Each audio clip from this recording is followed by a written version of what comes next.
10th maths number sequence 2.4 first sum first subdivision பார்க்குறோம். Find the next 3 terms சொல்லி கேட்டிருக்காங்க. அதுக்கு first 3 நம்பர்ஸும் கொடுத்திருக்காங்க. இந்த நம்பர் சீக்வென்ஸ் எப்படி இருக்கு, இதோட டிஃபரன்ஸ் எப்படி இருக்கு, இப்போ 8 கூட என்ன நம்பரை ஆட் பண்ணா 24 கிடைச்சிருக்கு, இல்லை 24 கூட என்ன நம்பரை ஆட் பண்ணா 72 கிடைச்சிருக்கு அப்படின்னு பார்த்தா இங்கே அடிஷனுக்கு வந்து வேலை இல்லை. ஏன்னா நம்பரோட டிஃப்ரென்ஸ் பாருங்களேன், 8லேருந்து டக்குன்னு சடனாக 24 வந்திருக்கு, 24லேருந்து அடுத்து வந்து 72 வந்திருக்கு. அப்போ இந்த டிஃப்ரென்ஸ் வந்து அதிகமாக டக்குன்னு இன்க்ரீஸ் ஆகிறதுனால இது கண்டிப்பாக மல்டிப்ளிகேஷனாக தான் இருக்கும். 8 கூட ஏதோ ஒரு நம்பரை மல்டிப்ளை பண்ணால் 24 கிடச்சிருக்கும், 24 கூட ஏதோ ஒரு நம்பரை மல்டிப்ளை பண்ணும்போது 72 கிடச்சிருக்கும். இப்போ நம்ம கண்டுபிடிக்க வேண்டியதெல்லாம் அந்த டிஃப்ரென்ஸ் வந்து ஈக்குவலாக இருக்கா அப்படின்னு நம்ம கண்டுபிடிக்கிறோம். ஃபர்ஸ்ட் வந்து 8 அப்படிங்கிறத T1 அப்படின்னு சொல்லி எடுத்துக்கிறோம். ஓகே, 8 என்னென்னு எடுத்துக்கிறோம், T1. T1 வந்து 8. அப்போ T2 என்னவா இருக்குது, 8 கூட எதை மல்டிப்ளை பண்ணால் T2 கிடச்சிருக்குன்னு நம்ம பார்க்கணும். அதுக்கு நம்ம என்ன பண்ணணும் அப்படின்னா இந்த செகண்ட் நம்பர் இருக்கு இல்லையா T2, இதிலிருந்து இந்த 8ஐ டிவைட் பண்ண போகிறோம். பாருங்கள், 24ல் 8ஐ டிவைட் பண்ணால் என்ன கிடைக்கிது, 3ன்னு கிடைக்கிது. இதே 3 வந்து 72 வந்து 24ஆல் டிவைட் பண்ணும்போது கிடைக்கணும். 72 டிவைடட் பை 24. இந்த டிஃப்ரென்ஸு இந்த 3 இங்கேயும் கிடச்சிருக்கு அப்படின்னா நம்ம அடுத்தடுத்த நம்பர்ஸ் ஈஸியாக கண்டுபிடிக்க முடியும். இது ரெண்டு ஈவன் நம்பராக இருக்கிறதுனால ஃபஸ்ட்டு 2 டேபிளால் அடித்து கொடுக்குறோம். இப்போ 12th டேபிளாலேயே டேரெக்டாக அடிச்சு கொடுக்க முடியும். 1 12s are 12, 3 12s are 36. இப்போ இந்த டிஃப்ரென்ஸு பாருங்கள், T2லேருந்து T1 டிவைட் பண்ணால் 3 கிடச்சிருக்கு. அதே மாதிரி T3லேருந்து T2 டிவைட் பண்ணும்போது அதே 3 தான் கிடச்சிருக்கு. இதுக்கு என்ன அர்த்தம் அப்படின்னு கேட்டிங்கன்னா 8ஐ வந்து 3ஆல் மல்டிப்ளை பண்ணும்போது 24 கிடச்சிருக்கு. 24ஐ வந்து 3ஆல் மல்டிப்ளை பண்ணும்போது 72 கிடச்சிருக்கு. இப்போ நம்ம என்ன பண்ணணும், 72ஐ 3ஆல் மல்டிப்ளை பண்ணால் இங்கே என்ன நம்பர் கிடைக்கும் அதை தான் நம்ம கண்டுபிடிக்கணும். அப்போ 72 into 3 216 அப்படிங்கிறது தான் இந்த அடுத்த நம்பர். ஓகே, அப்போ நம்ம என்ன பண்ண போகிறோம், எடுத்து எழுத போகிறோம். இப்போ 8 ஃபஸ்ட்டு T1ன்றது 8, T2ன்றது எப்படி கிடச்சிருக்கு, 8 into 3 is equal to 24. அதே மாதிரி T3 எப்படி கிடச்சிருக்கு, 72 in 24 into 3. ஓகே, 24ஐயும் 3ஐயும் மல்டிப்ளை பண்ணும்போது நமக்கு இந்த ஆன்சர் கிடச்சிருக்கு. அப்போ 24 into 3 is equal to 72.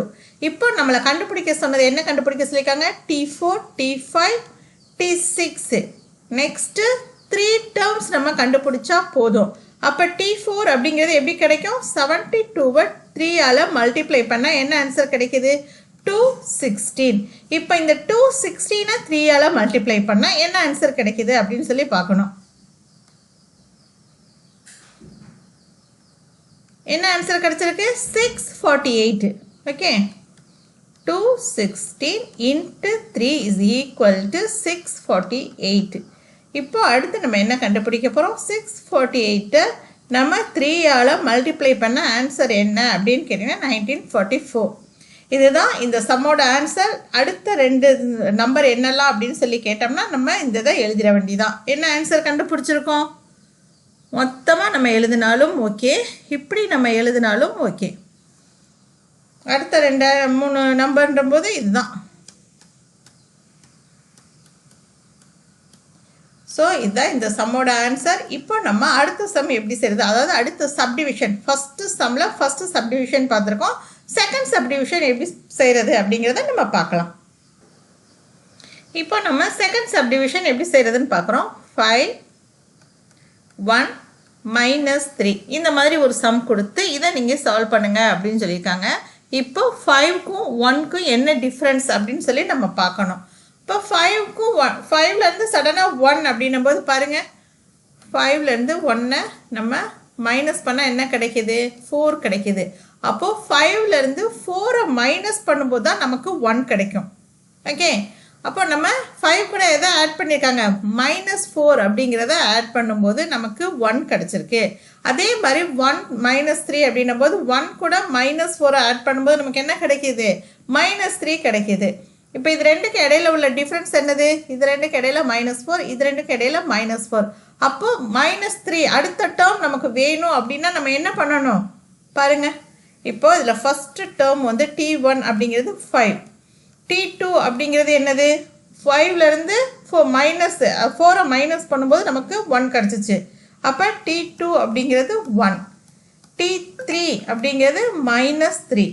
Okay, இப்போ நம்ம t4 கண்டுபிடிக்கணும்னா என்ன பண்ணணும்? -3யோட -4 ஆட் பண்ணணும். அப்போ நமக்கு -4 இஸ் ஈக்குவல் டு -7. இதுதான் அடுத்த டேர்ம். நெக்ஸ்ட் 3 டேர்ம்ஸ் சொல்லி தானே கேட்டிருக்காங்க.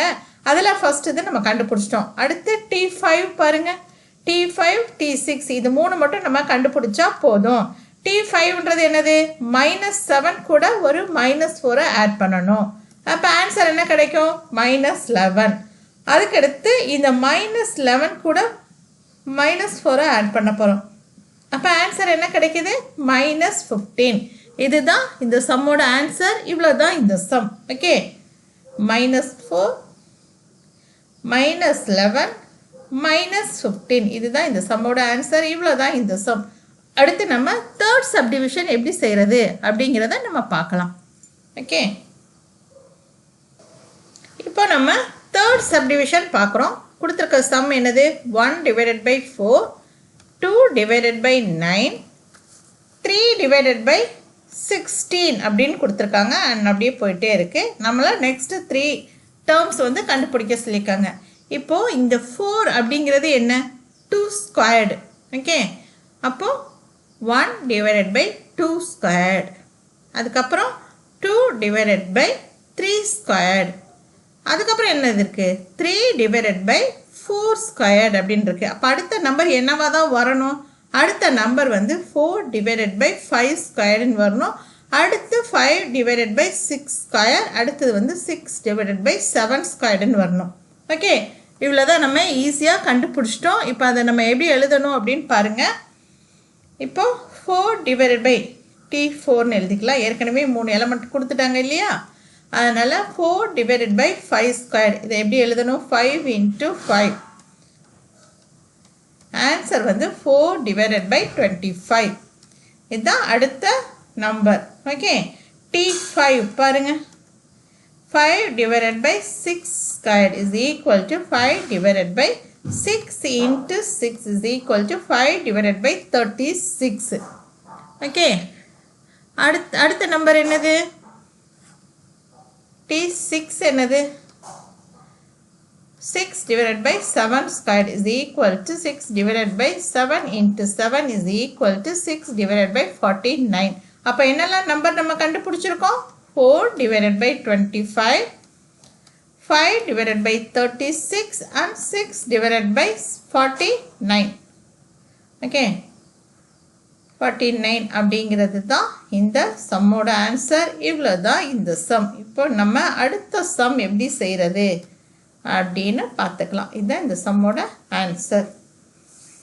ஓகே, ஈஸியாக நம்ம செஞ்சாச்சு. இது நம்மளோட தேர்ட் சப்டிவிஷன். இந்த சம் என்னது? Third subdivision. ஓகே, நம்ம இப்போ 3 சப்டிவிஷன் முடிச்சிட்டோம். இப்போ நம்ம நெக்ஸ்ட் வந்து கொஸ்டின் நம்பர் 2 எப்படி செய்கிறது அப்படிங்கிறத நம்ம பார்க்கலாம்.